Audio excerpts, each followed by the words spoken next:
মনোমুগ্ধকর ভিউর সাথে দেখলাম পানের বরস, আরো দেখলাম গ্রিন লাইনের সুন্দর একটি গাড়ি এবং আমাদের সামনেই ঘটে গেল অবিশ্বাস্য একটি ঘটনা। তো চলুন দেখে আসা যাক বিকালবেলা ঘুরতে বেরিয়ে কি কি ঘটলো আমাদের সাথে। আমি আর ভাই আশিক বিকালবেলা জয়ডেহি থেকে বেরিয়ে পড়লাম 7 মাইলের উদ্দেশ্যে।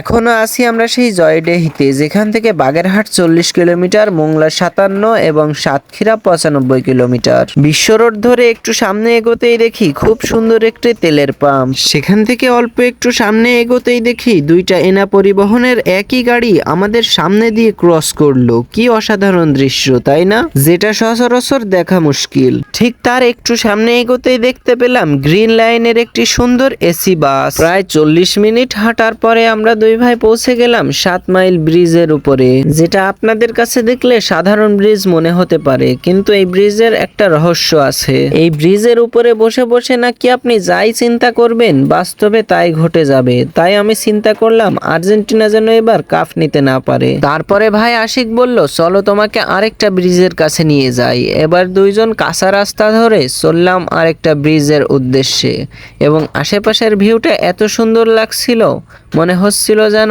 আকাশ, গাছপালা, পানিতে কেউ যেন রং করে রেখেছে। কাঁচা মাটির রাস্তা ধরে হাঁটতে হাঁটতে চলে আসলাম সেই ব্রিজের কাছে। এই জায়গাটার নাম হলো খালের আগা। জায়গাটা এত সুন্দর আর নিরিবিলি, যেখানে আসলে আপনার খারাপ মন ভালো হওয়াটা কিছু সময়ের ব্যাপার। ব্রিজের উপরে বসে বসে দেখছি দূরে বড় বড় টাওয়ারে কারেন্টের লাইন টানানো। ভাই আশিক বলল এটা মোংলা তাপবিদ্যুৎ কেন্দ্র থেকে আসা লাইন। সেখান থেকে আরেকটু সামনে এগোতেই দেখতে পেলাম আরো একটি নতুন ব্রিজ করেছে।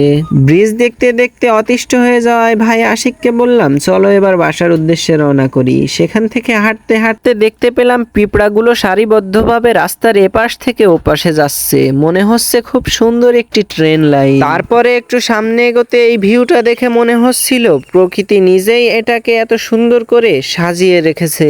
আর একটু সামনে এগোতেই দেখলাম একটা স্কুল মাঠ, যেখানে কিছু ভাইয়েরা ফুটবল খেলছে।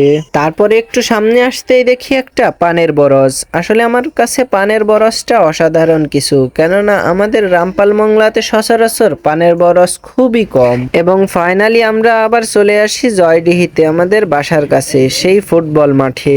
বিকাল হলেই এইখানকার ভাই ব্রাদারের সাথে আমার ফুটবল খেলাটা খুব সুন্দর জমে। বর্তমান সময়ে ফুটবল ক্রিকেট খেলাটা একটা রেয়ার বিষয়, কেননা এই সময়ের উঠতি বয়সী পোলাপান বেশিরভাগই নেশায় আসক্ত হয়ে পড়ে।